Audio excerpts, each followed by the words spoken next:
Bonjour à tous, une vidéo aujourd'hui pour vous parler du fait que je travaille en ligne et le pourquoi du comment de ce choix. Très important pour moi. Si jamais vous entendez des bruits particuliers aujourd'hui, ce n'est pas dû à l'espace dans lequel je me trouve, c'est parce que tout simplement il fait très chaud aujourd'hui, j'ai donc laissé la fenêtre ouverte et ça donne sur une rue. Ceci dit, je pense qu'on ne sera pas trop dérangé quand même. Alors, je voulais vous parler du fait de travailler en ligne et pourquoi c'est important. Au-delà de mes considérations personnelles qui m'ont amené à travailler de cette façon, il y a eu aussi toute l'étape du Covid, hein, que vous avez tous connu, qui montre à quel point le fait de pouvoir continuer à se connecter aux autres et à travailler en ligne est important, mais surtout parce que je travaille en tant que spécialiste des troubles anxieux avec beaucoup de personnes qui ont une anxiété importante, et l'anxiété est à 90% liée aux relations avec les autres, aux relations qu'on peut avoir avec ses proches, mais aussi avec l'extérieur, et souvent avec l'extérieur, et que les symptômes des troubles anxieux se caractérisent par euh, des symptômes physiques qui empêchent d'être bien encore plus quand on est à l'extérieur. Donc effectivement, la plupart d'entre nous, nous sommes habitués à aller consulter médicalement, c'est ce qui nous vient en premier depuis tout petit, dans des cabinets, quelqu'un de physique en face de soi. Et donc, on est habitué à faire cette démarche. Pour autant, si vous vous posez la question, quand vous allez voir un nouveau médecin ou un nouveau thérapeute, il y a toujours une anxiété qui s'installe face à la nouvelle personne. Parce que là, on est dans son cabinet, on est confronté directement à la personne.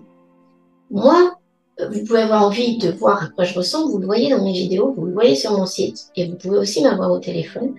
Donc, vous êtes quand même confronté à ce que je suis, mais sans cette peur qu'on a d'être face à l'autre.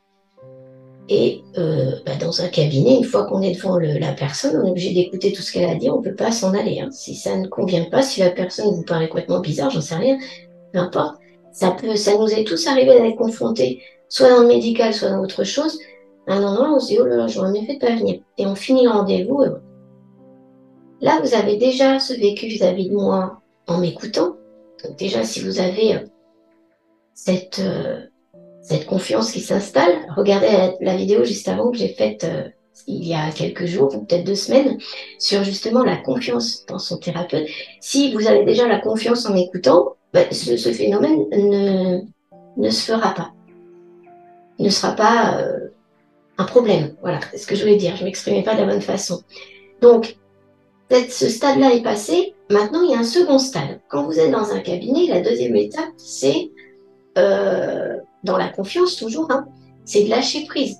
Alors quand on est face à un médecin qui vous explique l'ordonnance et compagnie, il n'y a pas question de ça. Mais lorsqu'on est sur le point de faire une séance d'hypnose, il faut être capable, hein, de se dire qu'on va lâcher prise et écouter vraiment ce que le thérapeute dit, le faire et se sentir suffisamment détendu. Alors sur le moment, vu qu'on vient pour des troubles anxieux, on n'est pas détendu. Mais le but de la séance d'hypnose, c'est justement de vous détendre. Donc pour vous détendre, on va vous rassurer par des mots, d'abord, hors séance, et ensuite on va vous mettre en état de relaxation. Donc c'est bien plus facile lorsque vous êtes chez vous, dans votre environnement, avec votre matériel, votre petite couverture, j'allais dire votre petit doudou, mais c'est ça en fait, hein. Là, je ne m'adresse pas forcément à des enfants, c'est clair. Donc, votre couverture, vos coussins, votre boisson, ce que vous voulez à côté de vous, vos éléments, euh, les seuls qui vous détendent, et les gens qui font des crises d'angoisse, des crises de panique connaissent bien le seul endroit où justement elles n'en ont pas, où elles peuvent arriver à se détendre, que ce soit le lit, le canapé, le fauteuil préféré, l'endroit où... Et même, j'ai envie de dire, si vous voulez faire votre séance dans votre jardin allongé sur une serviette ou un transat, c'est possible. Et donc ça, c'est une grande richesse pour moi parce que je travaille avec des personnes qui ont des troubles anxieux et ces personnes-là ont souvent des difficultés à se détendre à l'extérieur. Et alors, s'il s'agit de personnes, comme c'est souvent le cas aussi, qui font des troubles de panique, qui ont de l'agoraphobie, des problèmes à être à l'extérieur, même sans agoraphobie, dès qu'on fait des crises de panique, on en fait un peu partout, donc on se renferme. Le but, c'est d'arriver à sortir mais pas tant qu'on n'est pas guéri.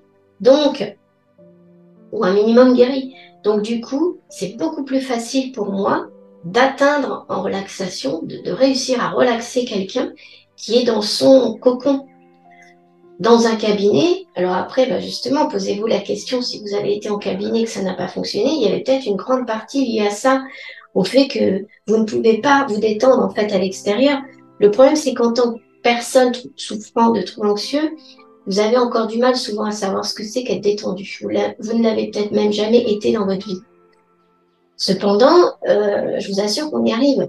Mais pour ça, il faut être dans les meilleures conditions possibles. Donc pour moi, c'est essentiel de pouvoir vous proposer ça, que vous puissiez sentir à quel point euh, c'est important d'être détendu et justement de vraiment vous mettre en état de relaxation. Sinon, vous ne l'êtes pas et la séance ne fonctionnera pas. Alors même si vous me dites après, moi je modifie en fonction des retours. Hein.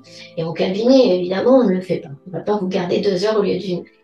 Mais pour autant, le but, c'est pas de modifier sans arrêt la séance. Donc, le but, c'est vraiment d'être dans vos conditions les meilleures. Donc, voilà pourquoi je travaille en ligne.